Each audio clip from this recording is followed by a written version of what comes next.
Hello and welcome. You're listening to the Evolvepreneur Secrets Show for entrepreneurs, and I'm your host, Brian Silverthorne.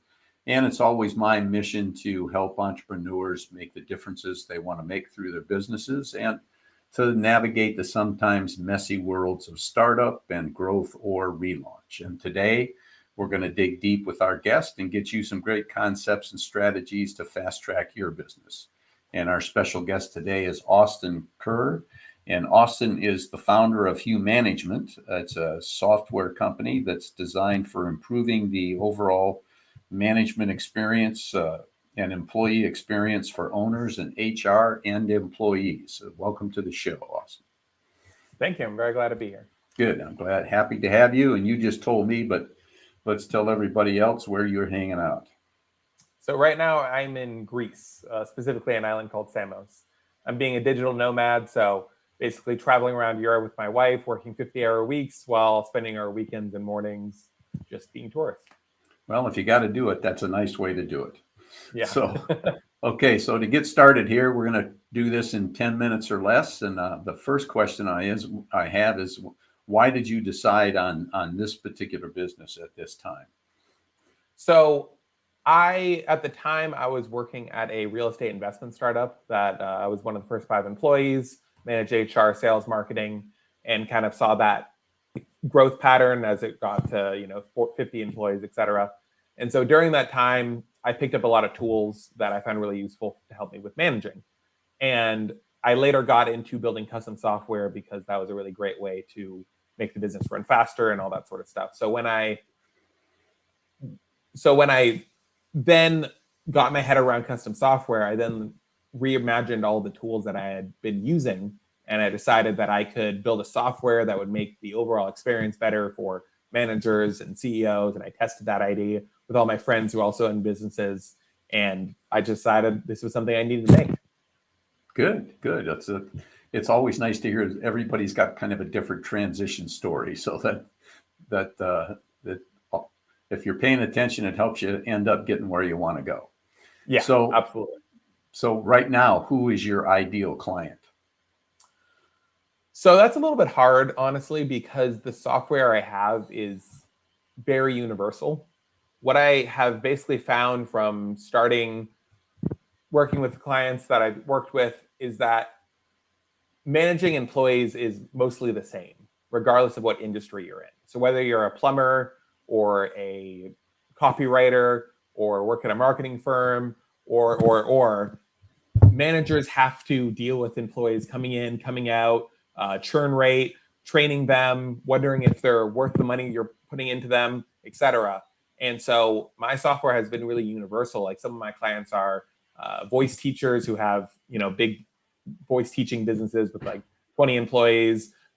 There's plumbers who use my software. There's other real estate investment companies, people who manage properties, book publisher, all sorts of people can really benefit from my software. As far as company size, most of the people I've worked with have been between about 15 to 100 employees. That's like kind of my sweet spot, that small business, because a lot of those people really need the help. But apart from that, there's not really any industry specific. It really can help anyone who has the struggles of managing and getting constant questions and all that sort of stuff. Okay, so it's industry agnostic, just as long as they need some help with what your software can provide. Yeah, exactly. Not any solopreneurs. Those people can't really use the software because it's meant for employees. Oh, okay. I got you. All right. Yeah. So what's the primary problem that you solve? I know you've touched on it, but maybe discuss that specifically. Yeah, totally. So the primary problem that I solve is a lot of people who start businesses or who take management like raises or take on those positions. It's not usually fueled by a need to improve the lives of employees, right? So if you're a plumber and you really like plumbing, or if you're a salesman and you go, okay, well, I'm really great at this post. I think I can make more money by myself. I think I can have, the freedom that being a business owner will give you, all that sort of stuff. Those people are the ones who start businesses.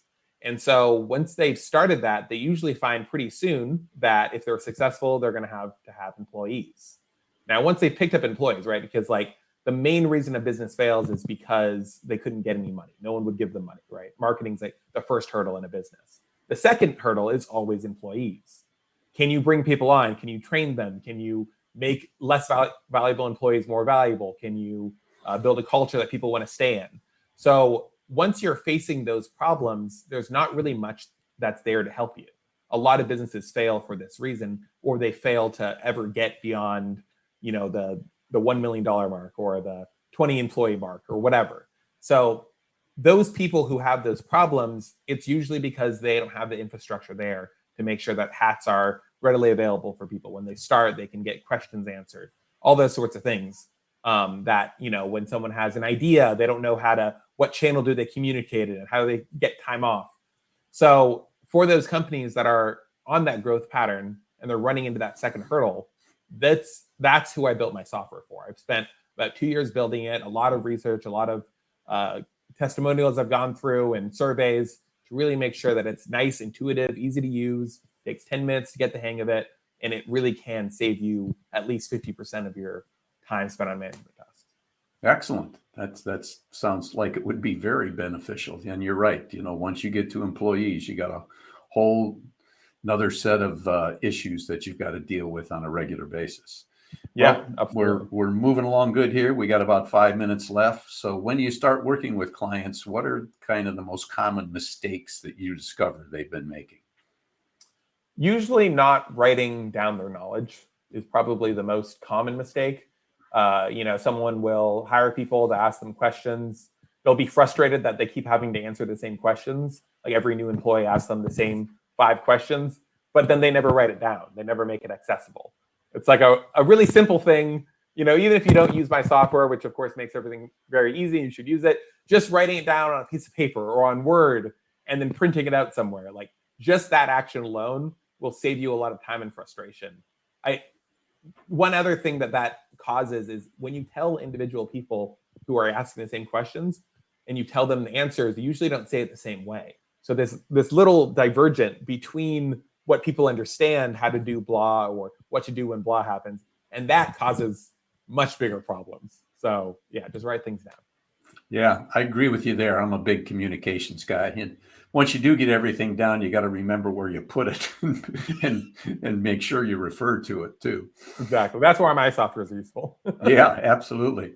So if someone's considering reaching out to you for help, what's one action they could take right now? Not that it'll necessarily solve all their problems, but it'll give them a good start. So yeah, if they wanted to reach out to me, obviously they could go to humanagement.io, the website, and then there's a nice contact us form. They can sign up for the software. But if they were trying to just do something immediately that would improve their business or their life, then yeah, just writing things down.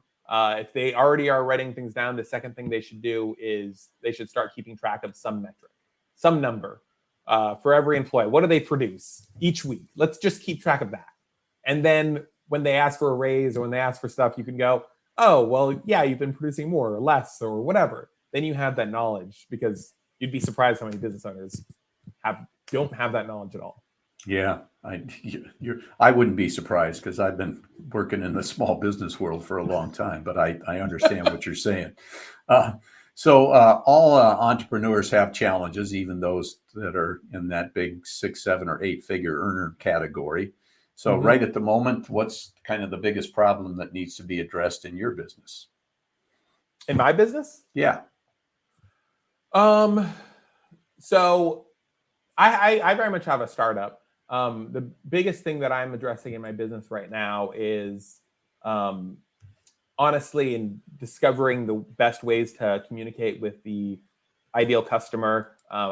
Because what my app does is really big, and the people who use it have really loved it. But when going in order to make it expand as much as possible, I've been kind of bite-sizing down the software. So creating little versions that is like just the knowledge base, just for policies, and someone can just start and use that, and it's a little bit cheaper.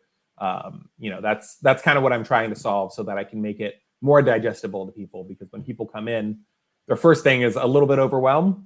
Once they push through that, everyone has been very happy they have. But that is the biggest thing I'm trying to solve, is that when people come in, they don't feel overwhelmed at all. They just go, okay, well, this solves something for me. Good. now I'm happy, and then I can introduce more features to them as they go. Okay, yeah, just kind of give them a little taste, but then that helps them want more and be willing to exactly. expand. Good. Yeah. So we got about a little less than a minute left. So what's one question that I maybe should have asked you but didn't? Ooh, that's a good question.